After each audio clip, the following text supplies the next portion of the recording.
we have Shedrack Kundi, International Security Analyst, African Center for International Affairs in Ghana, Accra. We also have Dr. Abubakar Ba, Presidential Research Professor of Sociology, Northern Illinois University. Thank you so much, gentlemen, for joining us at this time. Thank you very much for having me. All right, so let me begin with you, Shedrack. Now, Ambassador Erieke Bennett has called the one-week deadline for DNA and document submission impossible for the average applicant. What is this? Is this a case of bureaucratic incompetence, or is the state intentionally using, administrative red tape to throttle the number of incoming citizens? Because we hear that there's so many of them flocking in to just become citizens.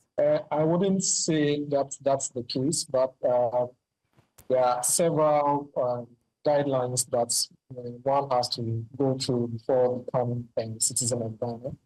Despite the fact that we launched a program 2016 for the purposes of bringing to board African diasporans or Africans who have descent and can be able to show their roots to Ghana and also Africa to be citizens of Ghana. When you look at our 1992 Constitution, we read Chapter 3, which encapsulates citizenship. Chapter 9 gives wide powers to Parliament to pass processes for the purposes of granting citizenship to people who do not meet the criteria to become citizenship by either birth, marriage, or any other means as stated in the 1992 Constitution. As a result, Act 591 was instituted. That's the Citizenship Act 2000 was instituted. And the whole giving out of citizenship to Ghanaians to African diasporans is as a result of national policy. And those policies do have guidelines. However, the processes sometimes are cumbersome and as a result requires massive review. And as you mentioned in the preamble, this process is highly costly and complex. And for the purposes of trying to streamline the process, that has called for the review of the entire process. However, the Office of the Ministry of Interior and Diaspora Affairs and the Diaspora Affairs Office at the Presidency has assured applicants that the process will be streamlined enough, and they are hoping to give citizenship to African diasporans coming March of next month. And that will be the Ghana month because state of March, Ghana doing independence. It's a whole big celebration as a result. Okay. Those who are within the process will be able to process their documents. Okay. Okay, now the reason why, I was actually talking about the DNA is because so many people have been complaining, about the process of getting tested and the DNA. Critics have also argued that relying on DNA testing reifies a biological definition of African identity that doesn't even account for the social and cultural complexities of the diaspora. So why has Ghana made DNA a prerequisite when you have other countries like Benin Republic, moving towards a more flexible ancestral verification models? And let me pass this question to Professor Ba. Yeah, thank you very much. So I think, I think there are really two things here. One is that the fundamental philosophy of extending citizenship, in this case Ghanaian citizenship, to people of African descent roots in the diaspora, I think that one still stays. I don't really see significant change in that. Now, the other part, of course, is how to administer this thing in a way that is actually proper and also, not cumbersome. And I think that's where the issues are, and that's where also, if you wish, the risk are. So on the one hand, of course, for the people who are applying, a lot of developing countries, including Ghana, African countries, have a lot of bureaucratic processes that are very difficult to navigate, not just in matters of citizenship, but generally speaking, they tend to be very complex to navigate. And, when somebody is trying to do something from outside, that is to say, you don't live in Ghana, you are in the diaspora, you come to Ghana for 1 week or 2 weeks, or, it can really be very, very frustrating. Now, one thing I want to flag here, which may be useful for Ghana and others to think. So the debate about citizenship and documentation is actually happening within a context of a global context of, if you wish, the emergence of nationalisms around the world and authoritarian systems, but also digitization and control. And I think the question of digitization and control, especially digital sovereignty, it's something that is actually very important for African countries to be very careful and mindful about, because I don't know what's going to be next, but of course, they talk of reforming the process for diasporas, but it is possible that this may actually be a part of a long-term effort to actually overhaul the way Ghanaian citizenship is, I guess, documented and verified, and passports are issued. And the trend actually towards that is towards biometric systems. And, it's part of global compliance, but also it raises a whole lot of issues of digital sovereignty, which I think African countries have to be very mindful of. And again, we can talk about that later on, but I think I just want to highlight that there's an implicit issue here of digital sovereignty in this whole process. Yeah. Okay. So coming back to you, Shadrach, now with this pause and given the moving day anxiety currently felt by hundreds of investors, do we have a hard deadline for when this pause ends, or is it an indefinite freeze? It's not an indefinite freeze. Recently, the Ministry of Interior and the Office of Diaspora Affairs at the Presidency have come out to say that the process will be quite short. It's just to streamline the whole process for it to become quite flexible and meet with the realities of the time. Because if the pause would have been that long, they would have needed parliamentary approval for that. And since they are doing it on a temporary basis, I don't think it will be a long time for this pause to break.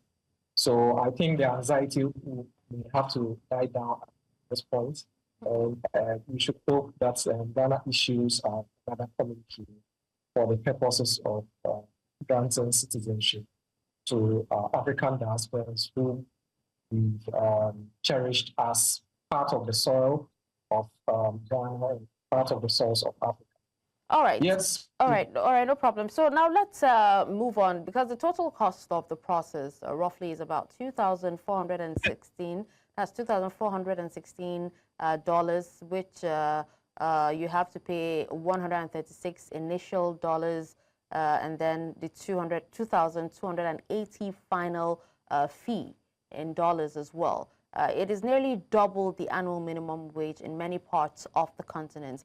So how do you respond to the claim that, Ghana is effectively selling heritage to the wealthy elite while locking out those who may have, the ancestral ties, but not the capital? Professor Barr. Well, I guess I'm sure the cost is actually a little more than that, most likely, because that's an official fee. But if you consider facilitation fees, maybe people have to travel, it can actually even increase significantly. Yeah. But I think I don't want to underestimate the cost of that fee. Certainly, it is significant. But if you think of really the kinds of people, I guess at least speaking from the western part of the world, who have interest in reclaiming the African identity and reconnecting, I think you have to look at that cost in a much more broader way, beyond certainly if it is just a matter of symbolic citizenship, having the passport and so forth.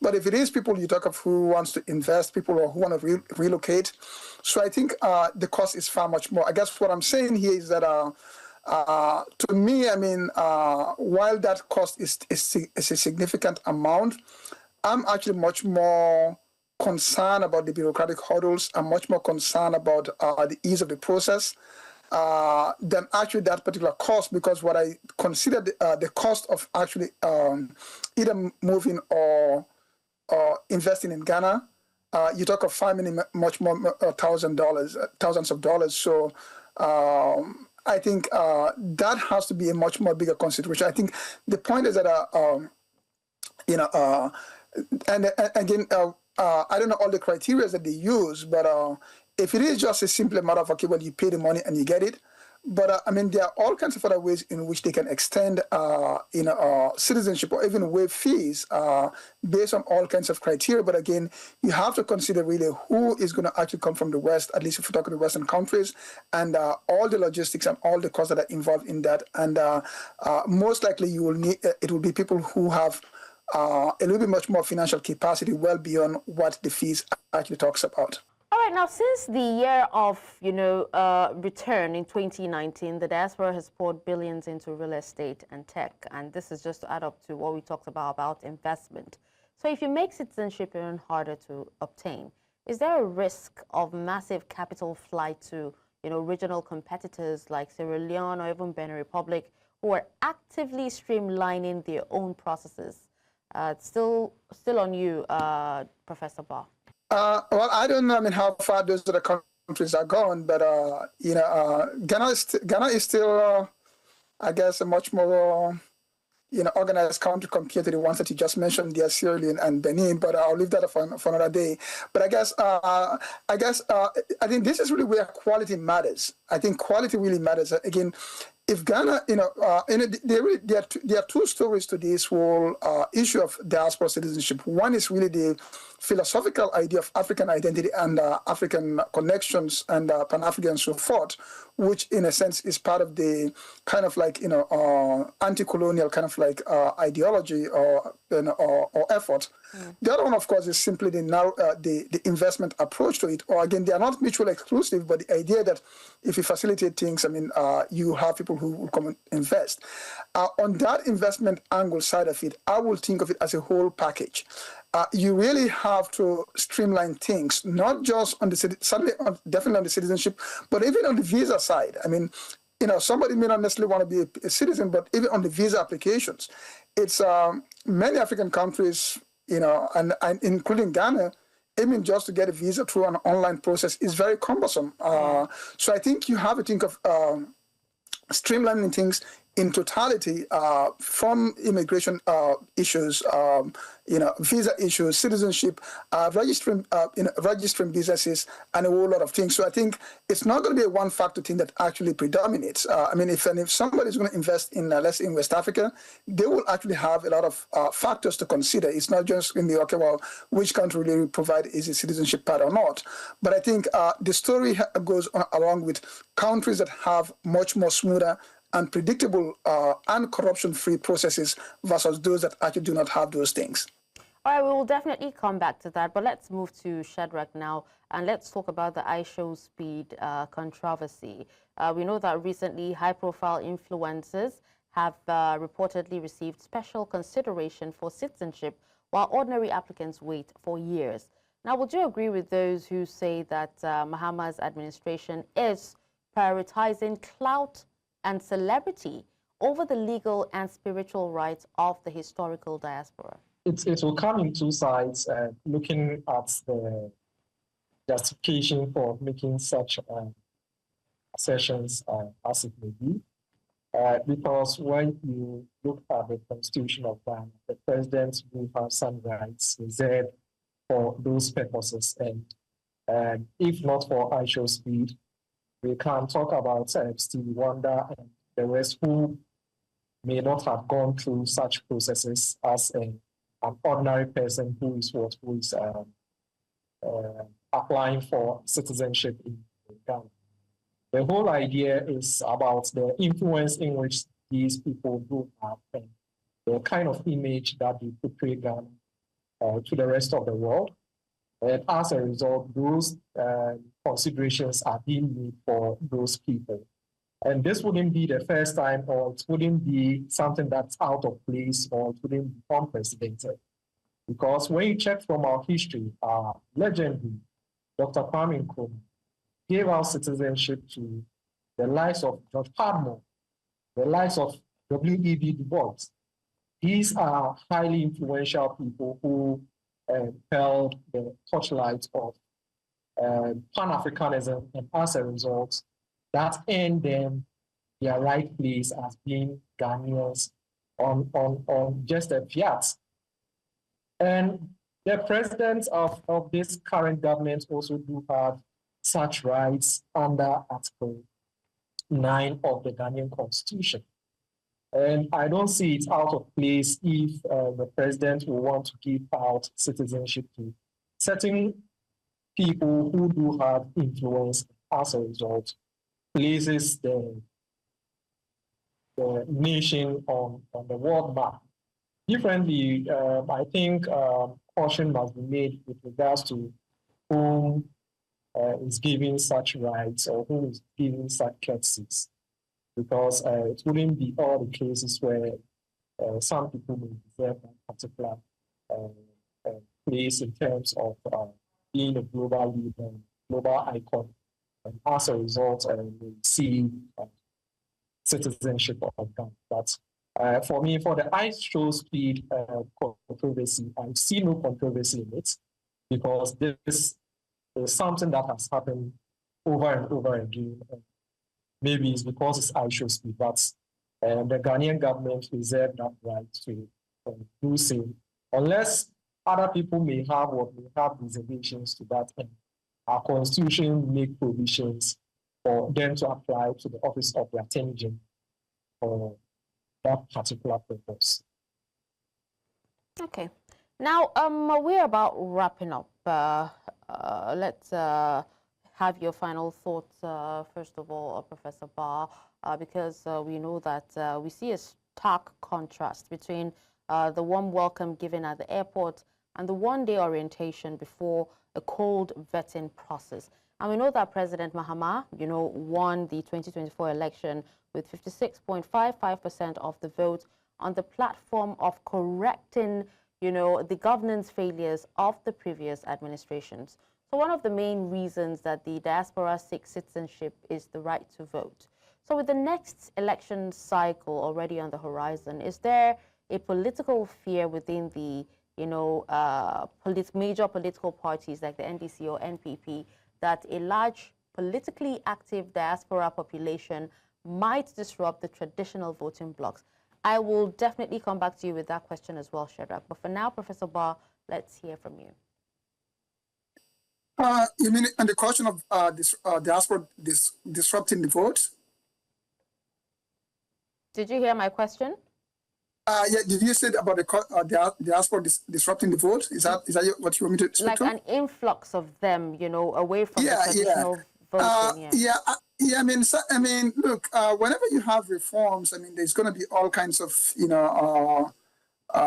I guess, speculations. I mean, I I cannot really speak for sure. Can you hear me? Yes, I can hear you. Please go ahead. Yeah, I think at this point, I'm going to be less worried really about what the political speculations about the influence of diaspora voting or not on Ghanaian political outcomes. At any rate, I think that would be kind of like, first, it's a little bit far. I mean, the political cycle is a little bit far from now, but also most likely to be marginal. Of course, I mean, every small margin can make a difference. But I guess what I'm more concerned really here is about how they can actually use this opportunity to make a very thoughtful and streamlined kind of process, and also ensure or think very deeply about digital sovereignty that comes with these data collections and how they actualize in African diaspora citizenship.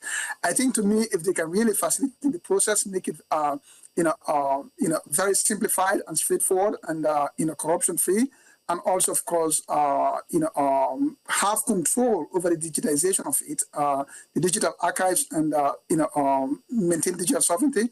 I think, to me, that would be good enough. All right. So let me hear from you as well, Shadrach. Is there a political fear within the NDC or NPP that, these large politically active diaspora population might disrupt the traditional voting blocks or even the process? I don't see any significance when it comes to the large groups of diasporans when it comes to the part of the voting process. They haven't any potential of disrupting the traditional blocks within the Ghanaian voting cycle. When you look keenly at the politics of Ghana, it has been between these two. I presume if until the Republic fails, these two parties are going to dominate affairs within the country for a very long time. It wouldn't be within the powers or within the numbers of the aspirants who may shift the goalpost when it comes to the electoral process. Let me be quick to add that there are a lot of reforms that are ongoing within the country in terms of issues regarding registrations, in terms of passport acquisition, in terms of different things that are ongoing. Just yesterday, the House read for the second time the change of the Kotoka International Airport into the Accra International Airport. These are massive reforms that are taking place in which Ghanaians are happy about in generality. And I see the process of acquiring citizenship by diaspora has also been a process to try and streamline the process and ensure that it becomes more inclusive and try and ensure that Ghana reaps the benefits that it's seeking to reap out of the whole group of diasporans coming to Ghana, finding their ancestry, finding their roots, and connect. All right, I think we've actually lost your audio, but thank you so much. I think we would be wrapping up now. Thank you so much, gentlemen. Shadrach Kundi, International Security Analyst, Africa Center for International Affairs in Accra, Ghana, and Dr. Abubakar Ba, Presidential Research Professor of Sociology in Northern Illinois University, the U.S. Thank you so much once again for your in-depth opinion on this.